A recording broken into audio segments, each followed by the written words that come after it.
For the next thing I'm going to be talking about is the land and the geography of California.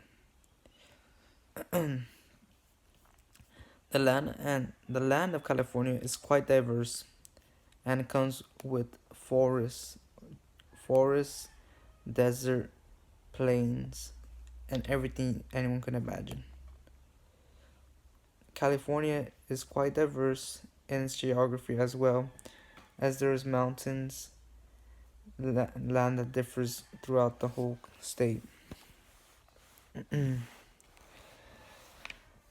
The interesting fact about the way that geography and the land relates to the transcontinental railroad is interesting. It's interesting in the way that the railroad was built across the whole United States, and it must have been difficult for them to build upon the diverse geography and land that is California and other states, of course. Like mentioned in the previous one, the previous part of my PowerPoint and videos, the land was quite important in the transcontinental railroad, especially in California, and many did not want to give up their land. The land could be described as many things, of course, as the land just in general, and the land of the people. The land of the people is what mainly the octopus focused on, and that's of course is important to realize that the land is nature, and I believe that it's in reality no one's land. It could be anyone's. The land and the octopus is described as the main reason why people are fighting over, and that's understandable, as they want to survive and gain crops and make money to have a better life.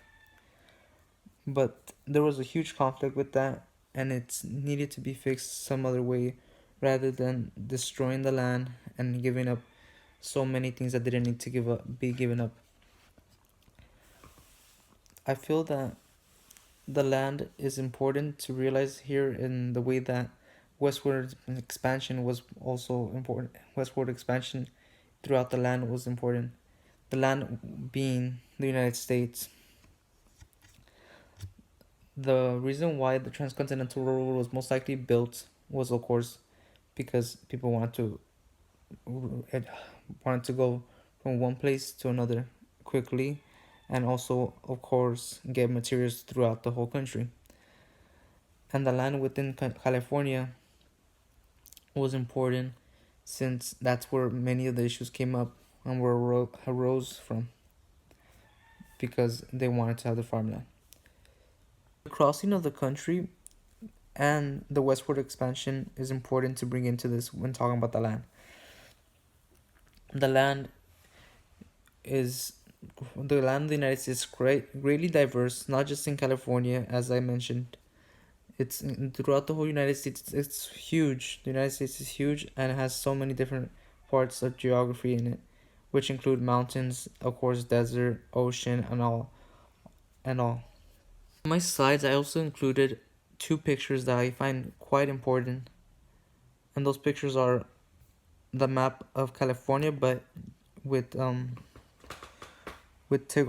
topography on it, which shows the land in different areas and how it is set up to be, and the mountain ranges and the plains. I as well included the pictures of the land, the general land, and the way it is placed out. To conclude with talking about the land is something that represents the whole book of the octopus. As in the octopus, that's the main idea of what people are trying to keep and want to achieve to keep. And what many people had to go across from the United States to get to certain areas, of course. The land is quite important when coming back to the octopus, and that includes with all the situations that occurred with revolving around the land. The land is important to keep in mind. It's important to keep in mind because it's something important, and in nature, we all live in land, and land shouldn't be taken for granted. And I would include this, but the idea of I want to include this just because it makes sense to me. The idea of the Dust Bowl and the way we took over the land and we abused it as human beings, abused the land, and eventually nature got around to us. And I feel that although it's not the same situation with the the transcontinental road and the land, but it's similar in the way that we think the land is ours, but in reality it's nature's and it's there to keep and sacred to all of us, and it should be that way and not be taken advantage of.